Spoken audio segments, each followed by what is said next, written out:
नमस्कार, आप देख रहे हैं न्यूज़ वन इंडिया। मैं हूं आपके साथ ऋतु तिवारी पोखरियाल। बुलेटिन की शुरुआत करेंगे सूत्रों के हवाले से। एक और बड़ी खबर आ रही है जहां अतीक अहमद के वकील खान सौलत हनीफ ने पुलिस पूछताछ में खुलासा किया है। देवरानी जैनब और जेठानी शाइस्ता के बीच सब कुछ ठीक नहीं। जैनब की शादी के कुछ साल बाद ही दोनों देवरानी जेठानी के रिश्ते खराब हुए। अतीक की पत्नी को वसूली के रूप में एक बार मिली थी फॉर्च्यूनर कार, ये वकील ने बताया है। तो इस बात की जानकारी मिलते ही जैनब नाराज हुई, तो पति अशरफ से मिलने बरेली जेल पहुंच गई थी जैनब। तो पत्नी की डिमांड पर अशरफ ने बिजनेसमैन को फोन कर मंगवाई कार। तो अतीक और अशरफ के जिंदा रहते हुए भी जैनब प्रॉपर्टी के बंटवारे की कर चुकी थी मांग। तो पैसों को लेकर अतीक अहमद के परिवार में थी बड़ी कलह। काले धंधे से लूटा पैसा अब किसको मिलेगा, ये बड़ा सवाल है। शाइस्ता परवीन की देवरानी नहीं बनने देगी बेगम को डॉन। तो लगातार देवरानी जेठानी में ये जो मतभेद था वो कहीं ना कहीं नजर आ रहा था और इसी का खुलासा वकील ने किया है।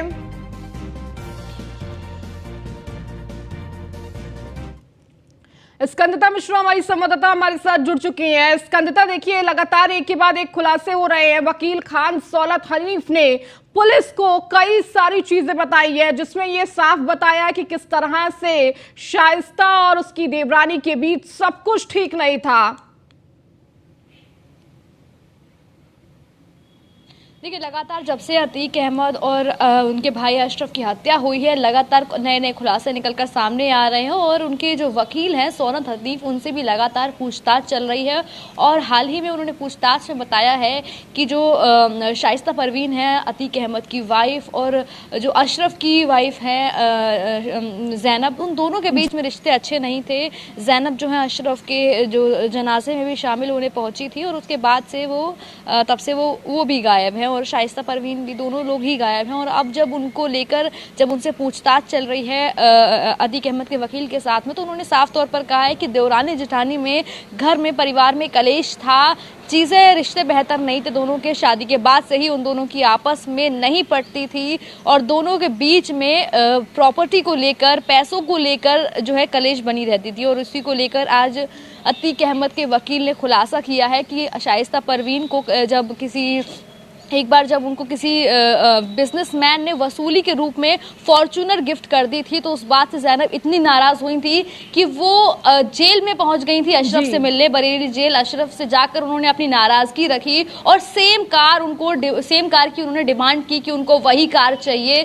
तब अशरफ ने फोन करके फॉर्च्यूनर सेम फॉर्च्यूनर कार अपनी वाइफ के लिए मंगाई थी और उसी के चलते लगातार पैसों को लेकर जो है आपस में कलेश बनी हुई थी। जैनब और शाइस्ता दोनों के बीच में जिस तरीके से कलेश देखने को मिल रही है, कहीं ना कहीं वो नहीं चाहती थी कि जो शाइस्ता परवीन है वो जो है वो मेन डॉन बने या मुखिया बने। और उनके जो इंटेंशंस है वो साफ इस तौर पर पता चल रहे हैं कि किस तरीके से उनके घर में पैसों को लेकर, प्रॉपर्टी को लेकर कलेश बनी हुई थी। लगातार जब वो जिंदा थे अतीक अहमद और अशरफ, उसी वक्त उन्होंने प्रॉपर्टी के बंटवारे को लेकर भी कई बार उन्होंने गुजारिश की थी अपने पति अशरफ से। इसके अलावा शाइस्ता के साथ भी उनकी कई बार नोकझोंक देखने को मिली थी और सभी नोकझोंक उनकी पैसे और प्रॉपर्टी को लेकर ही देखने को मिली थी। लगातार उनको जिस तरीके से शाइस्ता परवीन वसूली को लेकर तमाम जगह जहां वो वसूली करती थी, जिस तरीके से वसूली का पैसा इकट्ठा करती थी और अपने आप को एक डॉन की भांति पेश करती थी, उस चीज़ से जैनब खफा थी और उसी के चलते दोनों में आपस में मनभेद हुआ था। और कहीं ना कहीं जैनब को भी उम्मीद थी और अपने जो पति थे अशरफ, उनसे लगातार गुजारिश करती रहती थी कि उनको भी इसी तरीके से जो है प्रॉपर्टी चाहिए और प्रॉपर्टी का बंटवारा जल्द से जल्द करा दिया जाए। उसको लेकर वो हमेशा से अपने पति से मांग करती रहती थी। बिल्कुल स्कंदता, और देखिए यही खुलासे वकील करता हुआ सामने आ रहा है। आप लगातार जुड़े रहिए, और भी खबरों पर आपसे अपडेट लेंगी। वहीं सूत्रों के हवाले से बड़ी खबर आ रही है। अतीक और अशरफ हत्याकांड से जुड़ी यह खबर है, जो हत्याकांड के तहत कर पहुंची एसआईटी। अतीक और अशरफ की हत्या लोन वुल्फ अटैक है, एसआईटी के द्वारा यह कहा गया है। हत्याकांड का मुख्य आरोपी है सनी। पिछले 25 दिनों में 3 शूटरों का किसी भी गैंग और संगठन से कनेक्शन का खुलासा नहीं है। पिस्टल और मोबाइल की फॉरेंसिक रिपोर्ट अब तक नहीं आई है।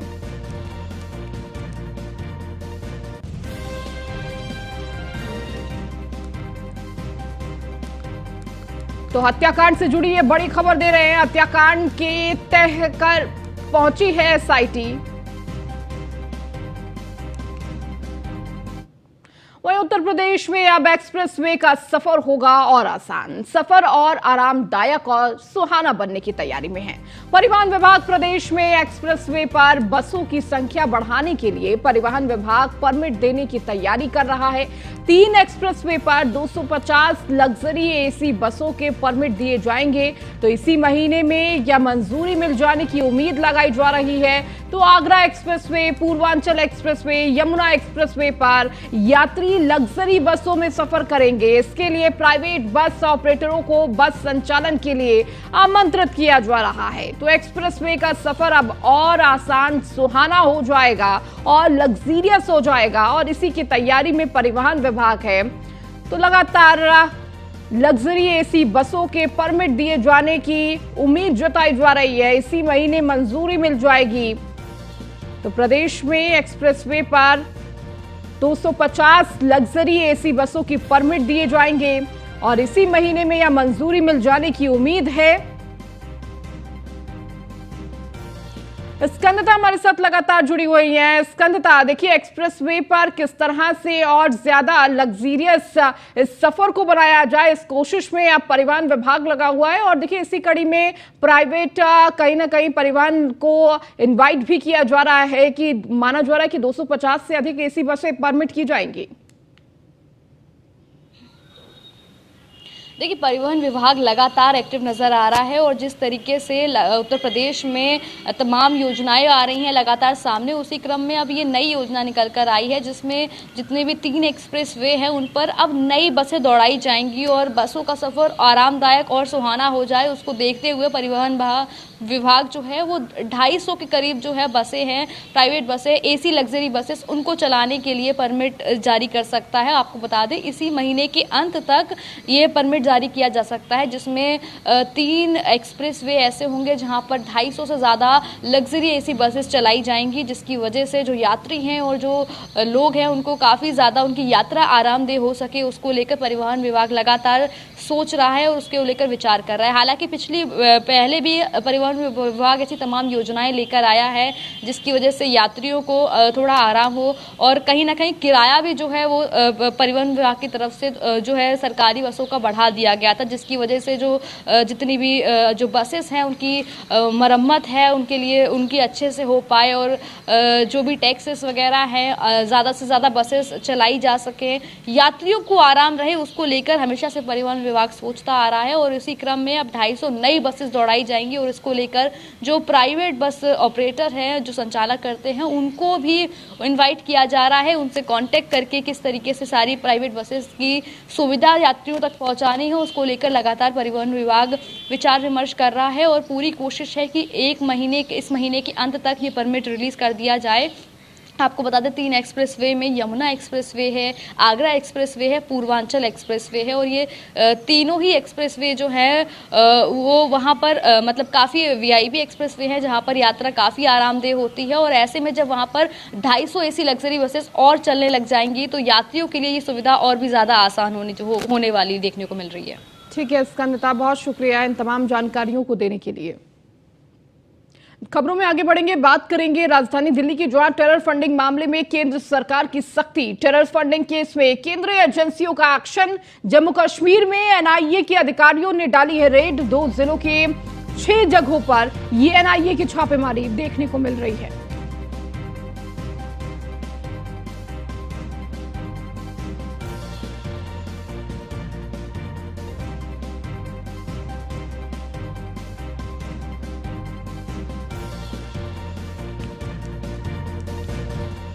तो 2 जिलों की 6 जगह पर एनआईए की छापेमारी। टेरर फंडिंग मामले में केंद्र सरकार की सख्ती देखने को मिल रही है। टेरर फंडिंग केस में केंद्रीय एजेंसी का एक्शन। तो लगातार जम्मू कश्मीर में एनआईए के अधिकारियों ने रेड डाली है। 2 जिलों के 6 स्थानों पर यह रेड बताई जा रही है जहां छापेमारी की गई एनआईए की तरफ से।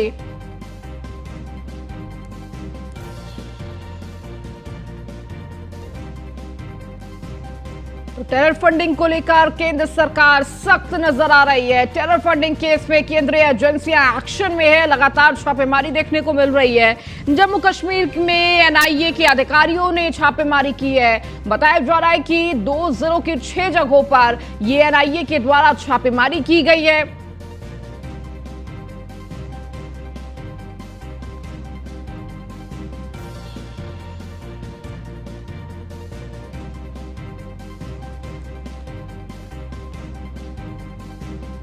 और अधिक जानकारी के साथ पीयूष तिवारी हमारे संवाददाता हमारे साथ जुड़ चुके हैं। पीयूष, देखिए लगातार टेरर फंडिंग को लेकर केंद्र सरकार सख्त हो रहा है और इसी सिलसिले में एनआईए लगातार छापेमारी कर रही है और ये छापेमारी जम्मू कश्मीर में देखने को मिली है। क्या जानकारी पूरी छापेमारी को लेकर?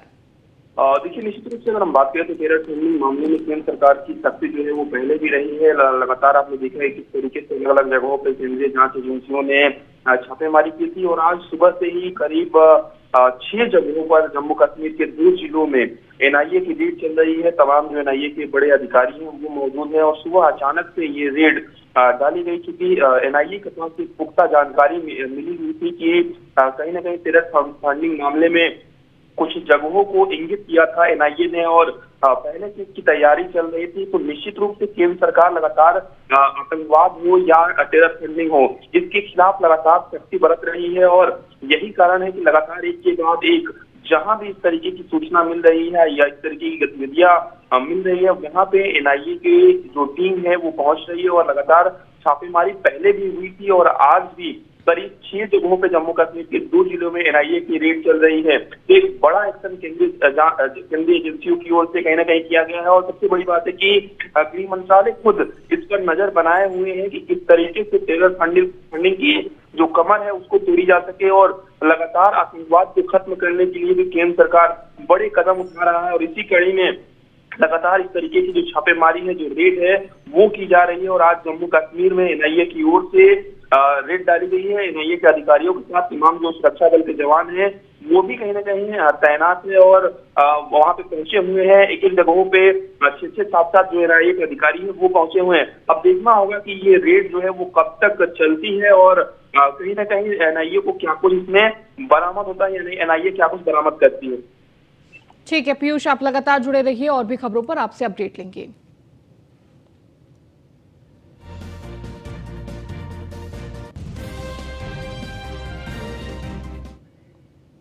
वहीं मनी लॉन्ड्रिंग मामले में सत्येंद्र जैन एक बार फिर चर्चा में आए हैं। तिहाड़ जेल में बंद सत्येंद्र जैन की चर्चाएं तेज है।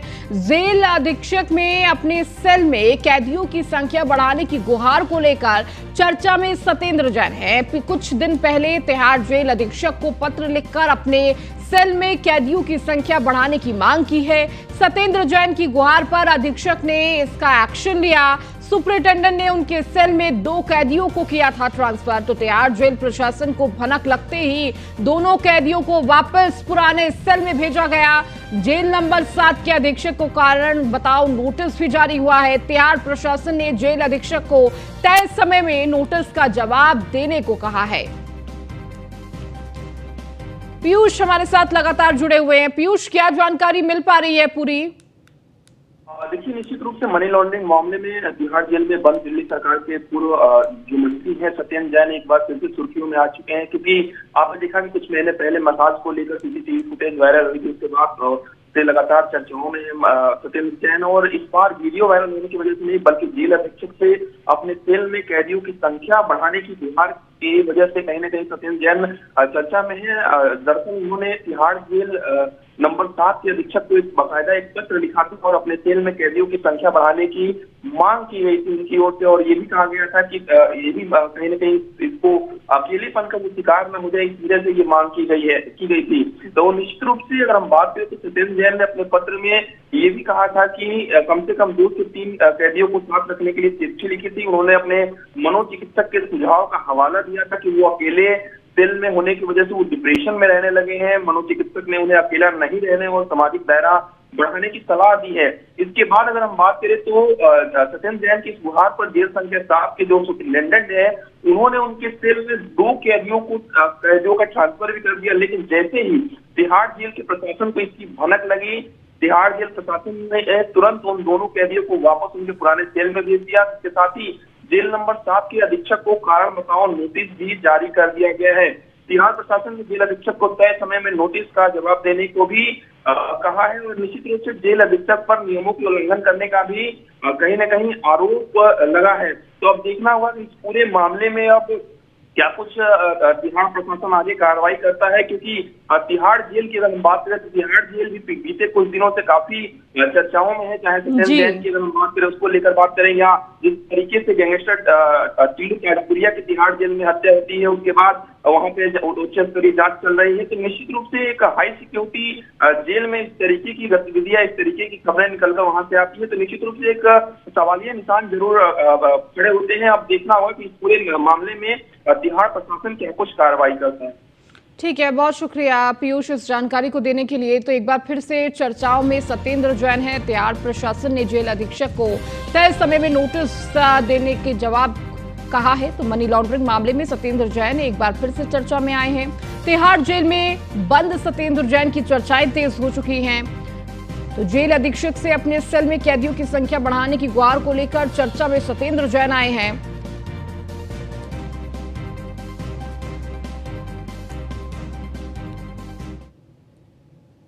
नगर निकाय चुनाव के नतीजों के बाद चुनाव आयोग का बड़ा फैसला। सभी चुनावों की मतदाता सूची एक की जाएगी। लोकसभा और नगर निकाय की मतदाता सूची एक होगी। बाराबंकी से लोकसभा की मतदाता सूची को लेकर नगर निकाय की मतदाता सूची से जोड़ने का काम रुका, तो व्यवहारिक दिक्कतों की वजह से मतदाता सूची नहीं हो पाई एक। राज्य निर्वाचन आयुक्त ने कहा कि लखनऊ से होगी इसकी पहल। मतदाता सूची एक जारी करने के लिए एजेंसियों को दी गई है जिम्मेदारी।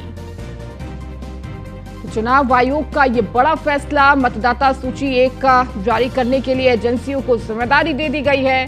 नगर निकाय चुनाव के नतीजे के बाद चुनाव आयोग का ये बड़ा फैसला आया है, जहां सभी चुनावों की मतदाता सूची एक की जाएगी और कहीं ना कहीं इससे सभी को आसानी भी होगी। लोकसभा और नगर निकाय चुनाव की जो मतदाता सूची है वो एक की जा रही है। हालांकि व्यवहारिक दिक्कतों की वजह से मतदाता सूची एक नहीं हो पाई, तो राज्य निर्वाचन आयुक्त ने कहा कि लखनऊ से इसकी पहल की जाएगी। मतदाता सूची एक जारी करने के लिए एजेंसियों को जिम्मेदारी दी गई है।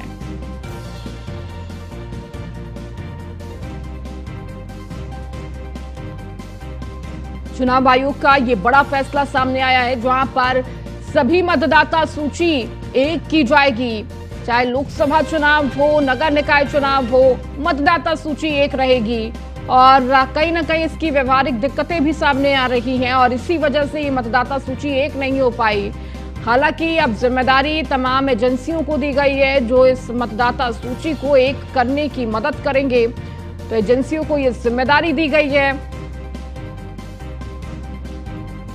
नगर निकाय चुनाव के नतीजे के बाद चुनाव आयोग का ये बड़ा फैसला। और अधिक जानकारी के साथ हमारे संवाददाता संदीप मिश्रा हमारे साथ जुड़ चुके हैं। संदीप, देखिए अब मतदाता सूची एक किए जाने की बात की जा रही है और चुनाव आयोग का ये बड़ा फैसला आया है और कहीं ना कहीं इससे लोगों को आसानी भी होगी। देखिए, निश्चित तौर पे जिस तरीके से इस बार के निकाय चुनाव हुए और सबसे ज्यादा गड़बड़ी जो हुई थी वो यही थी, निकाय सूची में हुई थी, मतदाता सूची में अधिकतर लोग जो है वोट नहीं डाल पाए अपना, क्योंकि जिस तरीके से मतदाता सूची में उनका नाम न होने के कारण उनको काफी दिक्कतों का सामना करना पड़ा था। उसी को लेकर के चुनाव आयोग का ये बड़ा फैसला माना जा रहा है और इसमें सभी चुनावों की मतदाता सूची को एक करने की तैयारी की जा रही है। यानी लोकसभा का आने वाला जो चुनाव है उस चुनाव के अंतर्गत जो मतदाता सूची होगी उसको एक ही कड़ी में रखा जाएगा, जिससे चाहे बाराबंकी लोकसभा की मतदाता सूची को नगर के निकाय हो या फिर उत्तर प्रदेश के हो, तो हर जगह हर जिलों को एक कर दिया जाएगा। यानी कि साथ है कि जिस एजेंसी की जिम्मेदारी दी जाएगी उसे ये पूरी तरीके से समझाया जाएगा कि जो सूची होगी वो एक ही सूची होगी, यानी कि अलग अलग नहीं किया जाएगा, जिससे मतदाताओं को काफी समस्या का सामना न करना पड़े और अपना वोट जो बहुमूल्य वोट जो है वो सही समय और सही जगह पे मिल जाए और उससे वो डाल सके। जी ठीक है, बहुत शुक्रिया संदीप इस जानकारी को देने के लिए। तो देखिए किस तरह से अब एक मतदाता सूची होगी। कहीं ना कहीं बहुत सारी दिक्कतें भी आती थी कि अलग अलग जो मतदाता सूची है, अलग अलग चुनावों में कभी नाम होते थे उस लिस्ट में और कभी नहीं होते थे, जिससे जनता को दिक्कतों का सामना करना पड़ता था और कहीं ना कहीं वो वोट डालने भी नहीं जा पाते थे, अपने मताधिकार का प्रयोग नहीं कर पाते थे। लेकिन जब एक ही मतदाता सूची बनाई जाएगी तो कहीं ना कहीं इसका ख्याल भी रखा जाएगा कि हर एक व्यक्ति का नाम हो इस दौरान इस सूची में।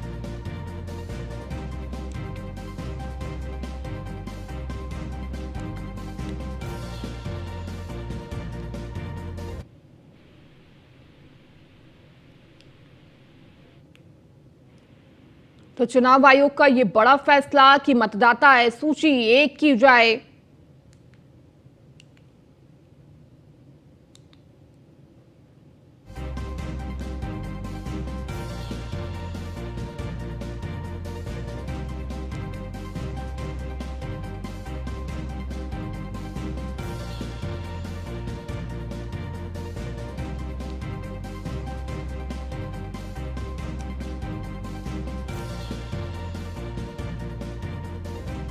तो चुनाव आयोग का ये बड़ा फैसला सामने आया है, जहां मतदाता सूची को लेकर ये बड़ा फैसला लिया गया है। खबरों में आगे बढ़ेंगे। आंगनवाड़ी से उच्च शिक्षा तक के छात्रों की होगी यूनिक आईडी। तो योजना और सुविधाओं का लाभ देने के लिए सरकार ने उठाया कदम। एक जगह से पूरी जानकारी प्राप्त करने में होगी आसानी। तो आंगनबाड़ी से उच्च शिक्षा तक के छात्रों की यूनिट आईडी होगी, जिससे योजना और सुविधाओं का लाभ देने के लिए सरकार ने ये कदम उठाया है और एक जगह से पूरी जानकारी प्राप्त हो जाएगी आसानी से।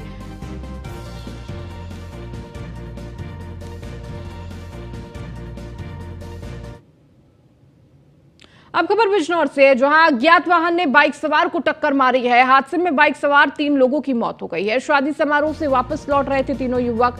परिवार वालों का रो रो कर बुरा हाल है। पुलिस ने शव को पोस्टमार्टम के लिए भेजा है। थाना चांदपुर के पीर उमरी इलाके का पूरा मामला है। तो शादी समारोह से वापस लौट रहे थे तीनों युवक और इसी दौरान यह हादसा हो गया। परिवार वालों का रो रो कर बुरा हाल है। तो पुलिस ने शव को पोस्टमार्टम के लिए भेज दिया है।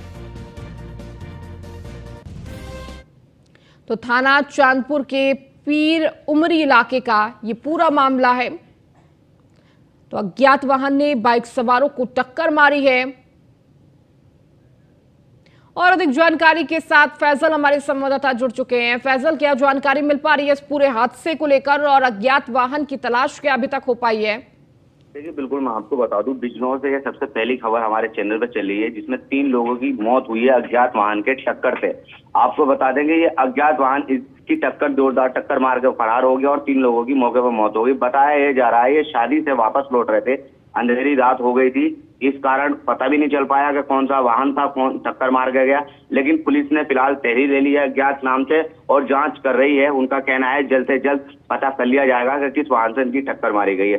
बात करें परिवार की, तो परिवार में कोहराम मचा हुआ है, क्योंकि एक ही परिवार की 3 मौत होना बड़ी बात है।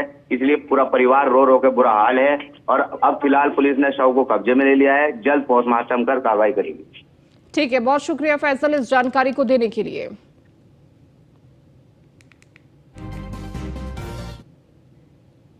अब खबर मैनपुरी से, जहां खनन माफियाओं का तांडव। पुलिस चौकी में ही खनन माफियाओं ने किया तांडव। अपराधियों में नहीं दिख रहा पुलिस का खौफ। तो पुलिस ने सामने ही चौकी के अंदर जमकर मारपीट की है। सड़क किनारे जेसीबी चलाते वक्त पुलिस ने चौकी पुलिस को किया सुपुर्द। थाना एलाऊ पुलिस ने इस सड़क से गिरफ्तार किए हैं खनन माफिया। शहर कोतवाली की औछा गेट पुलिस चौकी का ये पूरा मामला है। तो पुलिस चौकी में ही खनन माफियाओं ने तांडव किया। ये तस्वीरें भी आपको दिखा रहे हैं किस तरह से अपराधियों में नहीं दिख रहा पुलिस का खौफ और ये खनन माफिया पुलिस चौकी में ही तांडव दिखाते हुए नजर आए। और देख सकते हैं किस तरह से बेखौफ ये खनन माफिया। तो मैनपुरी का ये पूरा मामला है, जहां अपराधियों में पुलिस का खौफ जरा भी नजर नहीं आ रहा।